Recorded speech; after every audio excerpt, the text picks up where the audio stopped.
It's time to engage, educate, and empower with Tracy Maxfield. Hello again, everyone, and welcome to another episode of Engage, Educate, and Empower, the podcast which aims to highlight the social issues, life challenges, and day-to-day problems that our children, teenagers, and young adults around the globe deal with. Now, I'm not sure if many of you are aware, but this week is Tourette's Awareness Week.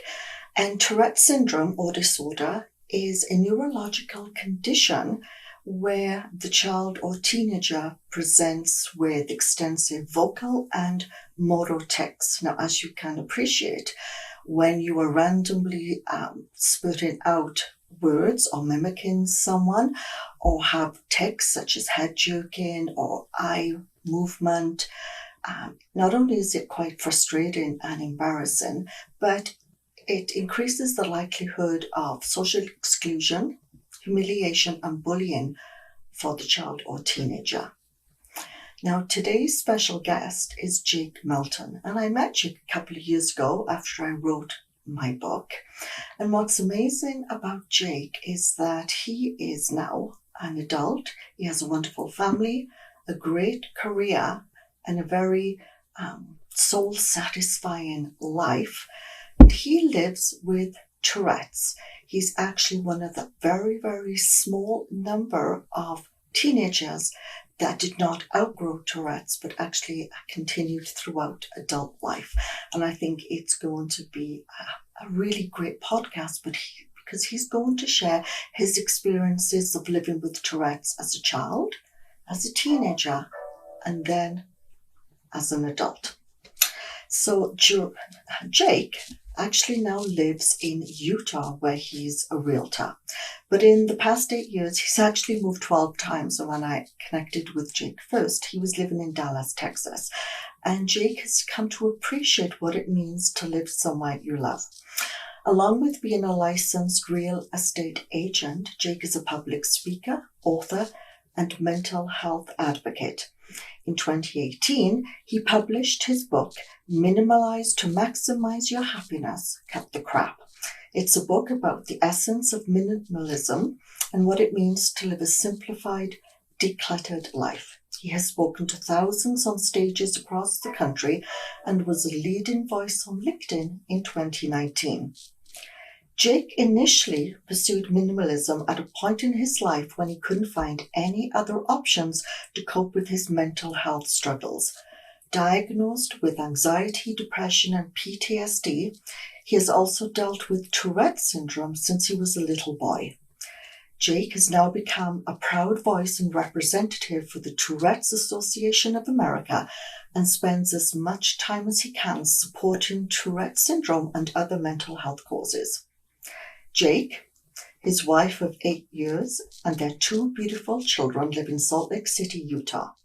He loves real estate, design, exploration, traveling, Diet Coke, personal development, basketball, music, barbecue, and the beach. So as usual, we're going to take a very quick commercial break, and when we return, it'll be my utmost pleasure to introduce you to Jake Melton. We'll be right back. Tracy Maxfield is a retired nurse with over 36 years' experience in mental health and dementia. She has spent years studying, researching, and writing on dementia care, mental illness, and bullying in teenagers. Tracy struggled with chronic depression starting in her 20s, and after years of intense workplace stress, bullying, and harassment, her chronic depression intensified. Tracy wrote her book, Escaping the Rabbit Hole, My Journey Through Depression, as a way not to only relieve her stress and anxiety, but to help her friends and family better understand depression. The book became an international guide for mental health awareness, allowing Tracy to focus her attention on helping children, teenagers, and their parents work through mental health issues and bullying. She travels all over the world to meet with schools, mental health advocates, and experts in the mental health fields. She also offers online courses to help children, teenagers, and their parents work through issues, bringing families closer and to bring awareness to bullying in society. For more information on Tracy, her mission, the show, Tracy's book, and offered courses, visit tracymaxfield.com. You can see the latest news on mental health, upcoming guests on the podcast, read Tracy's blogs and articles, and more. Plus, follow Tracy all over social media on Facebook, Twitter, Instagram, and YouTube to watch the podcasts. See her daily messages and motivation and learn about each podcast guest and experts. Plus, while you're on the website at tracymaxfield.com, be sure to sign up for the free monthly newsletter. Follow Tracy with her upcoming events, interviews, seasonal tips, and the latest articles discussing important mental health topics and issues. And when you subscribe, you'll get a free copy of Tracy's booklet, Why Our Kids Are Suffering and How We Can Help Them. Just go to tracymaxfield.com. Tracy is committed to bringing parents and their children closer, to battle bullying and bring awareness to the mental health of children. That's why Tracy is offering her online courses to any adults, parents, children, and teenagers struggling during those hard times. Sign up for the course at tracymaxfield.com. You'll receive 8 full modules, over 12 videos, resources, and support discussing mental health, mood disorders, eating disorders, behavioral disorders, social media, drugs, suicide, risks and signs, and much, much more. Plus, you'll get access to Tracy's private Facebook group for individuals going through the same thing you are. Connect with others and share ideas, support, and motivation with Tracy helping along the way. Tracy's online courses is now for a limited time available for only $158. See all information online at tracymaxfield.com, where a brighter future is possible.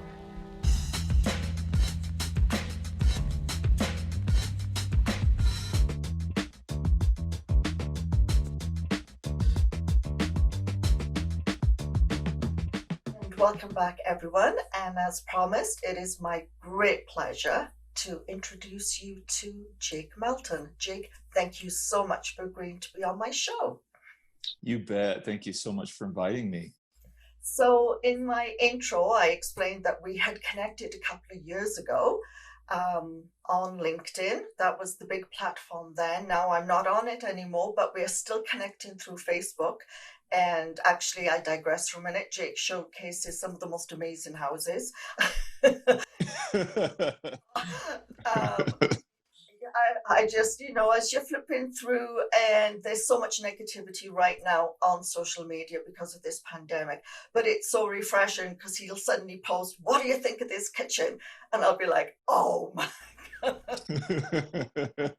So thank you for sharing that part, because it's just, it gives you ideas, but also it's just so refreshing to see the way some people live, and just to look at a snapshot of their life, because right, your home, it captures who you are as a person, your family, your likes, and kind of reflection of your personality. I think you explained that perfectly. I'm glad you've enjoyed seeing those. So, and at the end, when we go to our second commercial break, there'll be Jake's social media links. And if you follow him, you'll be able to see some of those pictures, as well as learn about his book and also the work that he does. So, as you know, Jake, it's Tourette awareness right now. And I just actually completed my YouTube video and blog post about that, which is also going to be airing, I believe, next Monday. And I was just amazed at the statistics. It seems that it's actually increasing. Yes. Yeah. And it's, do you have any of those on hand? I'm just curious to hear. Do you have any of those? Right now, so what they're estimating is that out of every 1,000 kids aged 6 to 17, 3 are now being diagnosed with Tourette's. And it is 55.9% of teenagers grow out of Tourette's. 13.6% will have it for life. And that is actually, as I explained in the intro, something that you have. Yeah. 8% diagnosed for life will also have a chronic tic disorder. And 22% diagnosed for life will also have obsessive compulsive disorder. And interestingly, I think I'm going to pronounce it coprolalia. Is that it? It's coprolalia is when it's the swear words, right? And the socially inappropriate. Oh, yes. That only occurs in less than 15% of kids. because I know that's, I think, what lots of people find disturbing and has led to so many physical assaults of not only teenagers but adults if they are saying inappropriate comments, and people not understanding that it's actually this neurological disorder tend to, as we know, we've become a society where we act first and we Yeah. later. So please, in the bio, I said that you actually had Tourette's childhood, as well as you've had some other mental health challenges, as have I. So please share with us your story. Sure, absolutely. It's interesting that you read, and as you mentioned, it's been growing as far as the cases and the awareness. When I was diagnosed a little over 15 years ago, I nobody really knew what Tourette syndrome was. There were a few videos out on YouTube that were making fun of more of the verbal tics that people who had Tourette syndrome had, and a couple things have been brought up more on the negative side. But I remember being diagnosed, I didn't even know what it was. And so that doesn't surprise me now as more research and evidence has been coming about what it is, that doctors and neurologists and psychiatrists and stuff are recognizing what Tourette syndrome is, and why these tics come up, and Tourette syndrome versus a tic disorder type thing. So, yeah, it's been amazing how far it's coming, but still have a long ways to go, obviously. But yeah, I'll share my story with you. So I grew up in Southern California, and I'll kind of take you back to when I was about 5 or 6 years old. I was playing over at a friend's house, and we were sitting down on the floor playing. I don't remember what we were playing with, cars or Hot Wheels or something. And my parents were sitting behind me, his parents were sitting behind him, and they were just talking. We were hanging out. And I was doing this, and hopefully you can hear this. It was like a, Okay, yeah. and I kept doing it over and over and over again when we were playing. And my parents, it finally got to a point where my parents were like, Jake, you okay? And I was like, yeah, I'm good. And I kept doing it. And it got to there. My friend's dad didn't really hold anything back. He didn't have a filter. So he looks over and he's like, what's wrong with your kid, basically? And my parents were like, I don't know, Jake, stop. And I said, I can't stop. I don't know what this is. This is weird. And that was really the first time I remember having signs of something, either a tic disorder, or that I didn't know then it was Tourette syndrome, but it only built from there. So I remember also being about 9 years old. I was in a play that my church was putting on, and I was doing something as well. Before I would go out on stage, I was making some sorts of noise and grunts in my throat. And then at the same time, I was also having some OCD issues where there was a staircase, and I'd walk up the staircase and walk down, and then I had to do it 2 more times. And then if it was uneven, I had to start all over again. I was doing things like touching doorknobs a certain amount of times, washing my hands a certain amount of times, and some of these OCD-based symptoms. And so finally, I grew up.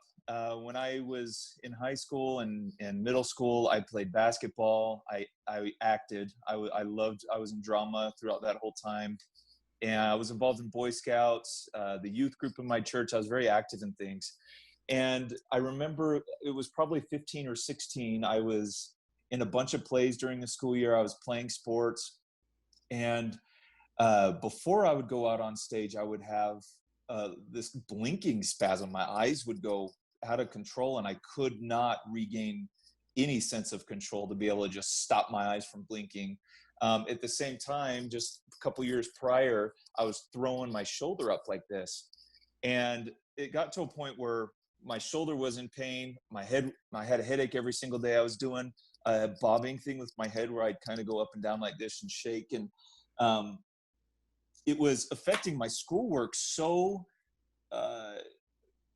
bad that it got to a point where I had to, really tell my parents something really is wrong. I know you guys have seen some of this go on.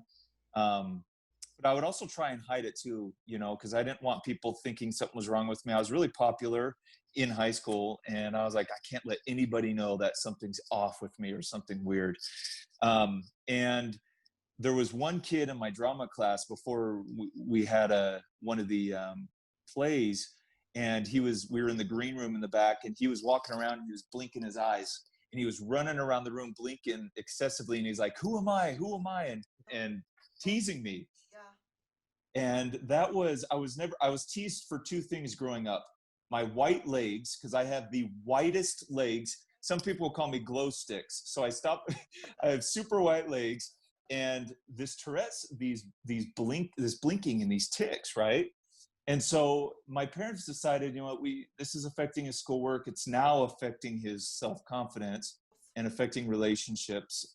So let's take him in. So they took me to one of the top neurologists down at the University of Southern California. And he did, you know, just a couple of the physical, like pushing on your stomach to make sure it's okay, doing the knee jerk thing, asked me a few really basic questions. We told him what was going on. And I swear it was 5 minutes, not longer than 5 minutes. He knew exactly what it was. And so I was sitting there with my parents, and he said, Jake, you have Tourette syndrome. And he was not a sugarcoating kind of guy. He was a big Armenian guy with a big mustache, didn't say things in, I wouldn't say a pleasant way. He was very bold and to the point. And so I was 16 at that time. And all I could think about was, what the heck is Tourette syndrome? Is this something that I'm going to die of later on in my life? Is this hereditary? Is this does this mean I can't play sports or act anymore? Does this mean I'm not going to make it in education and be able to go to college or even be able to have a family at some point? And, you know, I had all those thoughts going, and it was like a movie when they're sitting there and everyone's talking, but everything's drowned out because that's all you can think about. So that's what was happening. And eventually he got me on some medication. I met with a therapist and some other professionals, and it didn't really go away. And I kept hearing, Jake, as you get older, Tourette syndrome should decrease and you should be able to get over this at some point. You know, this is a huge sidetrack, so I'll just mention, but I had a lot of life trials apart from this. I was eventually, from some of the things I've been through in my life, losing my dad was one of the big things. I was diagnosed with anxiety and depression in my early 20s. And then when I was 24, after my dad passed away, I ended up being diagnosed with PTSD, which I did not even know a regular person who wasn't in war or, you know, experienced a severe traumatic experience could be able to be diagnosed with. So as I got older and was experiencing these things, my Tourette syndrome, my tics actually were getting worse. And so I was thinking, okay, maybe it's just because of what's going on in my life. Maybe it'll calm down. And I'll just tell you, I'm 30 years old, and it's worse. It's been worse in the last 2 years than it was when I was a teenager. And so it's been interesting going through this. And, you know, there's no cure for Tourette syndrome right now. They're doing a lot of research and things, but you can meet with professionals and therapists and psychiatrists, and you can take medication, and you can try you know, some things spiritually or mentally to try and overcome it, but there's only so much you can do. And I'm glad that you pointed out, I think what people really need to understand is that you have no control. They come on just like that, and you cannot stop them. It does not matter how much you shout and berate and threaten and intimidate that. It's out of their control. And I think that's where the frustration gets, is that lots of people assume you're doing it because you're being difficult or you're attention seeking or you want to be the class clown. And it's like, no, it's not. They absolutely, you have no control. And it's funny. So you said you played basketball and you acted a lot. Did you find that helped, like, calm it, reduce it? It did, actually. Yeah. So, you know, when I was playing basketball, if sometimes I'd be nervous before a game, depending on who we were playing, and the tics would be bad. But as soon as I got out on the court, it was okay. Same thing with acting behind stage. Oh man, not good. But as soon as I walked out or those curtains opened up, it was gone. And I'm glad you pointed that out, because yes, I mean, what research is showing is that if parents can get their child or their teenager involved in activities, sports activities, art, whatever, that it does lessen the frequency and the intensity of the tics. And so I think that's great because it enables you to have that control, to take back that little bit of your life, right, that you have to Yeah. hand over to Tourette's. So initially you were 16, you received your diagnosis. Obviously very confusing time because, you know, at 16, you're going through all the changes, you're becoming a man, you think you're a man.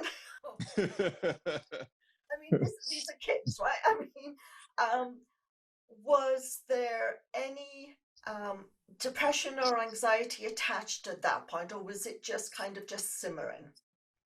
You know, I believe there was. I think a lot of it was going back to that self-confidence and the insecurity. You know, even going to church or being in a class, I would always try and sit in the back because I didn't like people seeing what I was doing. Yes. And apart from that, though, a lot of the actual, which isn't talked about very often, the physical pain that you deal with because of these tics. So, you know, people will ask about it and I'll say, imagine throwing your shoulder up like this, or bobbing your head up and down, or tightening up your neck and your nerves. I said, and I'll tell people, you know, by noon every day I'm wiped out. My body's exhausted. And so trying to make it all day, trying to do something, or even when I was in corporate and I was working a full day, it was so exhausting and draining because, you know, by 9 o'clock in the morning, 10 o'clock in the morning, you've done more workouts on your shoulders and your arms than most people ever do in a full-on workout at the gym or whatever. And you know, so I think that definitely impacted too how I felt mentally, was that physical state of not feeling like I had enough strength, or the exhaustion, or just the pain in general. Yes. And that's an important point because I think so many don't realize that it is painful. I mean, I always like to encourage people to take a step back and just sit for a minute and just imagine what it could be like. Because I think, you know, they just think, oh, it's just a tic. You know, it's an involuntary spasm, it's a movement, but not understanding that if you're going to be jerking your arm, it's the effect on the shoulder, the effect on the neck, the upper back. I mean, it's all, as we know, brain and body are connected. And so you get that whole body effect. Now, how was it were you dating at 16? I was, yeah. I had a girlfriend when I was 16. You know, it was actually, I didn't want to tell her. I didn't want to even tell my grandparents. I didn't want to tell my best friends. The only people that really knew at that time were my parents and my siblings. And I was scared. I was scared that if I told my girlfriend at the time that I had this, that she would break up with me, or that my best friends would be embarrassed or not want to hang out. And that carried over to when I was dating in college too. But before I met my wife, I was really worried about it. And it was funny, on our second date, I ended up telling my wife I had it because I knew I loved her at that point. I just had a feeling we would have a future together.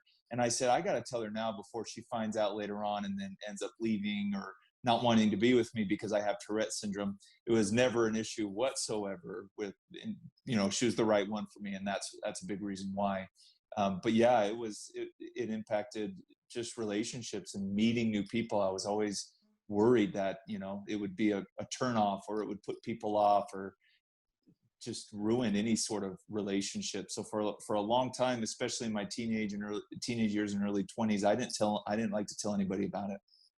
And that's hard as well because it's so much work just trying to conceal the fact that Yeah. there's something going on, and then add into that depression, anxiety, and then PTSD. Yes, because we know, right, that stress and anxiety and just inflammation in the body, if you're fighting an infection or an illness, it kind of seems to trigger everything much more. And it's like out of control. And so that I mean, I don't have it. I told you at the very beginning before we started recording, I went to school with a boy who at that time, again, I mean, you're 30, I'm old enough to be your mum. So, I mean, but back then it was like no one knew what it was. They used to actually refer to it as courier form movements because it seemed very similar to Huntington's. Interesting. Huh. He had such pronounced head jerking and rolling, and then of course the entire body would go, and we knew that something was wrong. A few of the kids teased, but he was a brilliant boy, brilliant student. And I remember we always used to have a Christmas carol concert, and he used to be at one of the really big neighborhood churches, and of course parents and families and everyone came, and they asked him to do a Bible reading about halfway through. And so every week, it was about 6 weeks, we would go for practice at the church and, do our bit. And I remember mentioning to the teacher, because he was getting so embarrassed, and this was not even in front of an audience, he was becoming so embarrassed because the more he spoke, the more the head jerking and the shoulder became prevalent, right? And he could not control it. And she said to him, oh, it would do him good. It would do him good to go out there and talk in front of an audience and conquer his fears and deal with it. And I remember thinking, I don't think he can control it. He was a bright kid. He wanted the teachers to like him. He wanted to impress everyone. And I remember the night of the concert when they called his name and he went up onto it was like a pulpit type stage. And there were hundreds and hundreds of people. Like, it was a very big church with 2-tier seating. And he started, and he had to stop after a minute because it was so bad that he couldn't even concentrate. And then he started again. And when you just sit and then you're cringing for him, but you could hear the titters in the audience of people laughing. And then you hear, and some parents were just plain mean, right? It's like, why have they even got him to talk? And he did it. And you could see when he was coming down the stairs, his face was beyond beetroot to start with. And even as he was coming down the stairs, could not control the movements. And, I felt so bad. That was that inner nurse in me that, like, since 2, I knew I was going to be a nurse. And it was not knowing what was wrong with him, but understanding that this was not nerves and this was not something that he could control. And I felt like he'd been persecuted. It was so, and of course, now everyone in the school, because this was the entire school that was there, not just our class. And so you can imagine from that point forward, the bullying, the teasing, it was just terrible. That's, yeah. Gosh. I think one of my reasons for doing this podcast is, we both share the mental health advocacy and, that need to get rid of that stigma and correct misinformation. But also part of it is the bullying, because if you have a mental illness or a mental disorder or any kind of disability, learning disability, neurological, it increases your likelihood of being bullied because you're different. And so, if we have a kid with Tourette's and he also has maybe a depression and then he's bullied, it's going to become it's going to get worse, and I don't think people understand how serious bullying has become. Bullying in my days was nothing compared to bullying today, because you also get the cyber part of it. Yeah. Up that 24-hour a day. And that's why it's, this show is to help educate and create awareness and give strategies, so we don't have another, you, even though you're young, trying to sit at the back concealing it. We don't have another 15-year-old who has to go and give a Bible reading in front of hundreds and hundreds of people who end up mimicking him. I mean, people don't understand that does so much to your brain. Your brain is not fully developed as a boy until you're 24 to 27. And so, it just breaks my heart that people do not understand what, taunting, what mimicking, what that bullying behavior does. It's torture, and it scarres your brain. And it happens as an adult. I mean, as an adult, when you've experienced the Tourette's, and I know on LinkedIn, you used to post videos. You'd be in the car and you'd say, I'm in the middle of it, and it would be for 20 minutes. We would step into your life for 20 minutes and see what you were going through. And by the end of it, you were wiped. You were just so exhausted. And do you find, even as an adult, did you get nasty comments to that video when it was posted? There were lots of supportive, but did you also get the negative comments? That was a really interesting experience. There was that video I think you're thinking of in particular. I think it ended up getting, I think it was like 350,000 views or something like that, which was a lot. There were thousands of comments, and I was hesitant before I posted it about some of the comments that would be put out. I thought maybe some people would think I was doing it for attention, or some people thought that I was using it as a platform to get views or whatever, which, I never even thought that would get that much attention. But I shared it again, like you said, to educate and let people know what it was that I was going through, so they kind of step in. So if they knew anybody that had it, that they would have a better understanding. And I will tell you that there was not one negative comment in those thousands of comments. You know what? That makes me feel really happy about humankind. I thought the same thing. I kept reading through, and I said, I still can't believe that there hasn't been one negative comment. I've never had an experience like that in my entire life, ever, on any video, any post, any conversation, anything. There was only positive, uplifting messages. I was amazed at how many people reached out and said, my son has this, my dad has this, my brother has this, my coworker has this. A lot of people, thanking me for, I didn't look at it this way, but people thinking I was brave for sharing that and things like that. And just a lot of uplifting, encouraging messages. And I'll never forget that. That was one of the coolest experiences of my life, to receive that type of support. And I mean, I saw so many of the positive, although I didn't read every single one because there were a lot.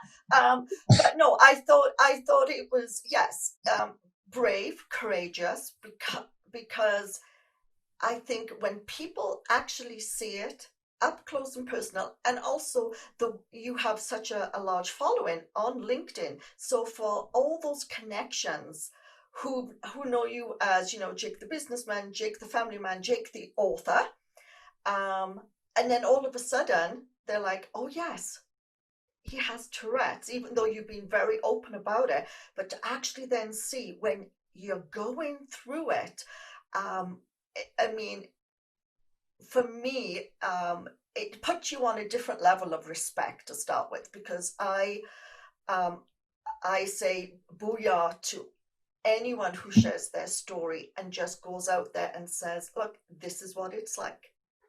This is what it's like. This is what I'm going through. Because I think it helps convey your life to that person. And I think that's why they were so positive, but also so many people saw it, because standing back, as I said, I get people to step back and think for one moment, but it's nothing compared to the visual of, this is happening in the here and now. This is it. And, I think it gave people a very different perspective of the disorder in the positive, I think. Yeah. At the beginning in my intro, I said that you were in the small percentage that had Tourette's for the rest of your life into adulthood. But what's so awesome is that it doesn't define you, and I think this is really important. And I always say this: do not allow your whatever you're going through to define you. It is a part of you. It's a very unique part of you, and we're all unique. But do not allow it to take over your life. Um, and I said in the intro, like, you're a very successful businessman. You have an awesome family.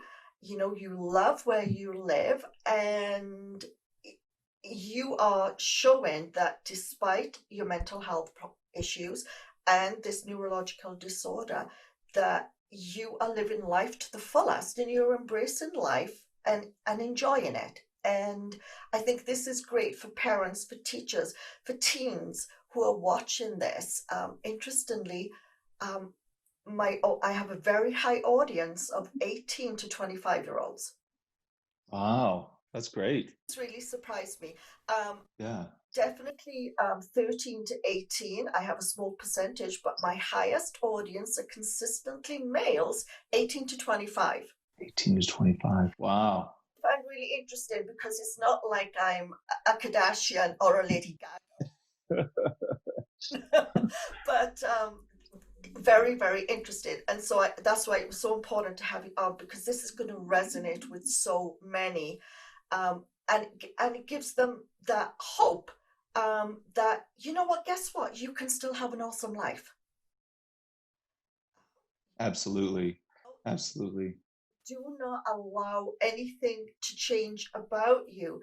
So, with regards to the depression, anxiety, post-traumatic stress, that was recently diagnosed, how are you handling that? So, as far as the PTSD, I feel like I've been able to pretty much overcome that. That was within the first, I would say, 2 years or so of losing my dad. I feel like I've been able to get through that pretty good as time has gone on. I've also gone through different medications and been meeting with, therapists and psychiatrists and stuff like that in the past that have helped. But I will tell you, as far as depression and anxiety, I'm on medication at this moment to try and help with that. And what a lot of people don't know too about Tourette syndrome is those who experience Tourette syndrome, when they do have are going through anxiety or depression or OCD, those are actually enhanced with the Tourette syndrome. Like you mentioned at the beginning, many of those who have Tourette syndrome have OCD. And when I was younger, I had a lot of things that were more OCD based. I don't anymore. But yes, so with the anxiety and depression, let's say I was dealing with that as a regular human being without Tourette syndrome, it would be like on a level 5, out of 10. With Tourette syndrome now, it's an 8. So I'm experiencing it. It's a little bit more difficult, which sucks. But that's the reality of it. And so I still deal with that on a daily basis, anxiety and depression. And, sometimes I don't even know what causes it. I don't know what to expect. There are times where going to the grocery store is too, it makes me too anxious. There's too many people at the grocery store before the COVID-19 thing. There's too many people at the grocery store, and I tell my wife that she needs to go do the grocery shopping because it's making me anxious and overwhelming me. With the depression, there are days where I wake up and it's those days you don't want to get out of bed and the whole world is dark. And so, luckily I have a wife that recognizes, and she knows basically when I wake up how I'm going to be for a majority of the day, and she's able to help and support me through that. But it's not easy at all. And, like you said, you can still get through life and still accomplish things, but there are days where you feel like there's no hope, or days where you feel like it's too much to handle or too much of a burden. And that's okay. That's what all of this is, the depression and anxiety. That's what those feelings are. But it's important to have someone aware of it so that they can help you, whether it's a spouse or a significant other, or boyfriend, girlfriend, best friend, brother, sister, mom, parent, whatever. Have somebody there that can help you, that you can talk to. Because when you go through those things alone, I can't think of any worse feeling than going through depression or being anxious and being alone. So It's not easy, because when I say I went through it on my own, it was, I didn't have a support system because I had just divorced. I was living on my own. But I had an awesome doctor and I had an awesome psychologist. And, really, I knew that I could turn to them at any moment.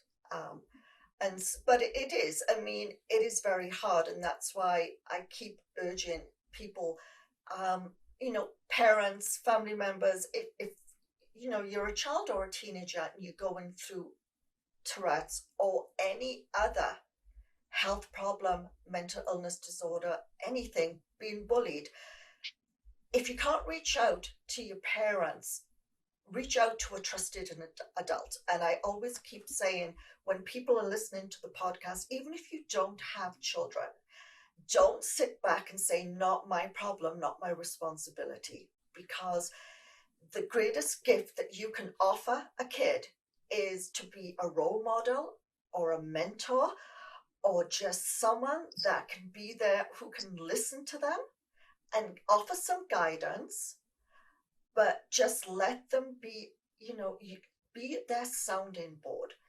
They can come over, develop that relationship of trust, because that is what kids need. And some kids, unfortunately, do not have a parent who is in that position to offer them that support. It could be your best friend's mom or dad, but find someone, a teacher, a counselor, and really talk to that person. Go to them. Even if you can't come out and say everything the first time, just sit and talk. And as the adult, just be there. Just be there with them. Sometimes it's just being there present with them in that moment is more meaningful than anything else. Absolutely. They never forget that. They don't. They absolutely don't. And that's why I feel we all have a role. I mean, they say it takes a village to raise a child. Well, it's not a village anymore. Now it's like it's a state. Country. Yeah. Yeah. Every adult can play a significant part in being there for a child or a teenager or a young adult when they need it the most. And it may be just something as simple as sitting there sharing a can of pop. You don't know what that kid is going through, and it may be they just need to have that safe connection. So we all need to step up. So it's interesting, you're talking about depression and anxiety. 40% of kids with Tourette's will actually go on to have an 36% will have depression, 33% will have OCD, and a whopping 64% of kids who have ADHD also will have Tourette's. That's... Wow. Yeah, that's a lot. So they're saying amongst children diagnosed with Tourette syndrome, 79% are diagnosed with at least one, even two additional mental disorders, developmental disorders, or behavioral conditions. Oh, man. Yeah. More than ever, we've got to be there for those kids because, yes, anxiety, depression is hard enough. Throw in a PTSD and you're like a ticking time bomb. Add in the Tourette's, especially as a teenager, when you're trying to plan your whole life and you have all these dreams. It's a cruel world out there, so we need to be a little kinder. Yeah, we all do. You can never be too kind either. I 100% agree. Now, you have two adorable kids. You have a girl. Oh, thank you. So I do. The girl is the oldest, and you have a little boy, and they're just, dolls. I mean, come on, Jake. Mum is thank you. And beautiful. So. Oh, thank you. She is. They have some gorgeous kids.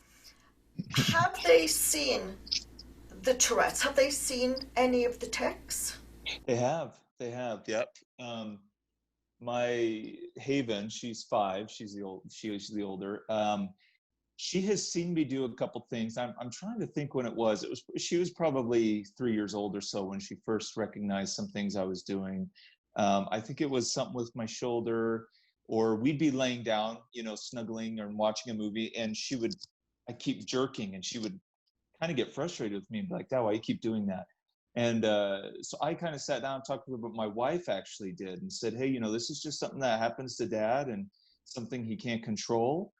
And it was amazing to see her reaction to that. It was just, oh, okay. And that was it. It's part, like you said, it's part of Dad, and that's it. That's fine. And sometimes it'll happen. And my daughter's very aware of what people are going through. So that's a gift she's been given, I believe. And if she sees me, she'll come up and she'll put her hand on me and she'll say, Dad, are you okay? Are you having, are you ticking right now? Or are you having a spasm? Or are you having whatever? And I'll say, yeah, I am. And she'll scratch my neck, or she'll rub my shoulder, or she'll just sit next to me. It's so cute. But she's very aware of it. My little boy, I don't think he's really even realized it. He has never said anything about it, but he just turned 3. So I wouldn't be surprised if later on in the year, bless you, that he won't say anything. But, it's just part of Dad, and they love me, and it doesn't matter. And I think that's awesome, because kids are born to nurture and love and are kind. You've got to see, all you have to do is see them interact in the playground, and it's when the adult influences come along that skew their vision, their idea of what is life. And so I think the more that we're able to share with kids, even at a young age, when they start noticing things or asking questions, it enables them to understand, and they become so much better. They become kinder, better kids, but also it helps when they go to school. So if they see someone who's being bullied or someone who isn't managing as well, that's the kid that's is going to go and reach out and be their friend or help them. And we need more of that as well. We call them the upstanders, right? Don't be the bystander. Be the kid who makes the difference. Be the upstander. Just go and offer that. Are you okay? So it's almost time to come to a close, Jake, but I'd like to ask you 2 questions. So words of wisdom. Okay. So if there's a child, a teenager, and I would say teenager or young adult who's sitting watching this and has been diagnosed with Tourette's, what would you say to them? And then the second question is, if a parent or a family member is watching this and they have a child or a grandchild or a nephew, or because it is more common in males than females with Tourette's, what words of guidance would you offer them? The big thing that comes to mind is, and this is based off personal experience. Like I said, when I was diagnosed, through the rest of my teenage years and into even my mid-20s, really, I didn't tell anybody about it. And so I lived every single day trying to keep it compressed, trying to not call attention to myself, worrying about the judgments of other people, feeling self-conscious. And what I've come to find out, and I learned this later on, especially after posting a video and posting on social media that this is what I was going through, this is when I really learned that lesson, was people are more accepting than you think they would be, or more understanding, more loving, especially once you explain what it is you're going through. And so I wish I could go back and tell my friends in school. I wish I could go back and tell the people that were at my church. I wish I could go back and tell people who were in my classes, whatever, that was what I was going through, because I feel like I would have lived a more peaceful, calm, less anxious life, worrying about what other people thought. And I know you're not supposed to worry about what other people think, but you do when you're, especially when something's outwardly visible. So and I'm not saying that's easy by any means, but I think teenagers, young adults would be more surprised than not that if they shared this with people would be understanding, and it relieves a burden. It lifts something off of your shoulders when someone's watching me do this, and they know what I'm going through, and they're not thinking about it. But until you tell somebody, all you're thinking is they're looking at me, they're watching me, they're thinking I'm weird, I'm nuts, I'm whatever. And so once you let that out, you feel so much more free. So if you can gain the courage to be able to do that, that is what I would say. Start by telling the people that you love and you're closest with, and then start telling other people. If you need to tell your teacher who can explain to the class, if you need to tell, your congregation or a leader or something who can also spread the message around. Or here's where the parent comes in. You can have a parent, if they're on a basketball team or a soccer team, a parent email out to the other parents so they could tell their kids and educate their kids about what their kid is going through. It comes down to that education piece, and people will understand and be more accepting of that. And it just helps. That's my one piece of advice. And for parents, it's also obviously being educated and understanding what Tourette syndrome is and the effects that it can bring. But again, and most, I would hope most parents would do this anyways, but letting their kid know or their child know that they love them and that it shouldn't define them. I would love to just bring up this. This has been one of the greatest blessings in my life. So I didn't even discover it's called the Tourette Association of America. Didn't even discover them until a few years back. And there are chapters around the entire United States and maybe even other parts of the world, I'm not sure, but at least in the United States, there are chapters in all of the major cities across America that get together and their kids or teenagers with Tourette syndrome. And parents will go to these, and a lot of it is just bringing support and awareness, and there's charities involved and there's research. And there was a program they just came up with about a year and a half or so ago called the Rising Leaders for older teenagers before they go on to college, who can be examples and help those who are younger understand how they can build confidence and self-awareness and become stronger, from what they're going through with Tourette syndrome. And so I would encourage all the parents and anybody who has it to look into the Tourette Association of America and just become active with it and start interacting with other people who have it. And it's just, I spoke at an event in Orlando almost a year ago, and I'll never forget it. I'll never forget the love and support that was there and how it felt just to be there with people who are going through what you're going through. No, and that's also, and I'm glad you actually brought up the Tourette's Association of America. Awesome resources on there. And I know Canada has another one, and Canada has a similar program. They have a youth ambassador program. Yes. So, again, these are great things to get your kids involved with, because it helps them take control and learn more about themselves and not have that embarrassment, but also it empowers them to help others.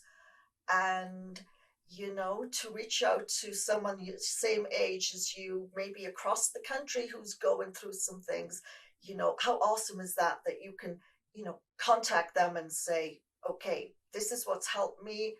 Don't worry, you can talk to me about anything. Peer support, especially for teenagers, is so vitally important as well. Mm-hmm. And so I think that's awesome. Jake, it's been an absolute pleasure. I consider talking to you today a gift. It's been awesome. And I'm so very proud of all that you've done and is continuing to do. And I wish you all the very best. It's been a pleasure. Thank you. It's been a gift for me as well. And always here to support you in your mission and behind you all the way. And I think you're changing lives, whether you see it or not, but on a daily basis, you're making an impact. And I'm proud and honored to be on a show like this one that has so much good behind it. So anything I can ever do, you let me know, and I'm here to support. Thank you so much.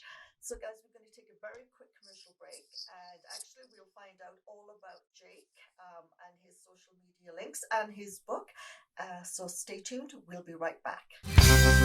Jake Melton is a Utah realtor, a public speaker, author, and mental health advocate. Jake's book, Minimalize to Maximize Your Happiness, Cut the Crap, is a book about the essence of minimalism.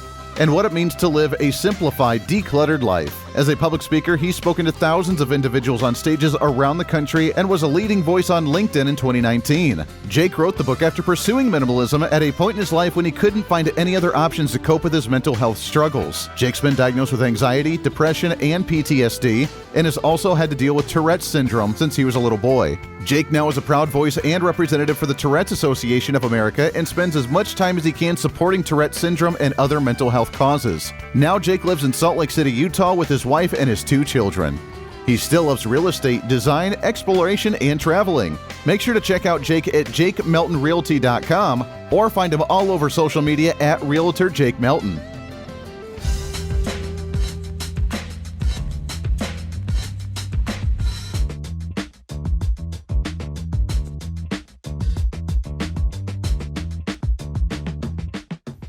And welcome back, everyone. I hope you enjoyed my interview with Jake Melton. Please be sure to check out his book and his social media links. I think you're going to like his Facebook page. If you're interested in learning more about Tourette's, please do check out my YouTube video and accompanying blog post, which can be found on my website. This Monday, we will be releasing Tourette syndrome in children and teenagers, what you need to know to help them. Also gives a little bit of information regarding diagnosis, the different types of tics, and some facts. So this wraps up this episode of Engage, Educate, and Empower. As always, I'd like to tell everyone to please stay safe and stay well, and be sure to check out next Thursday for another episode. Take care, everybody. Bye-bye.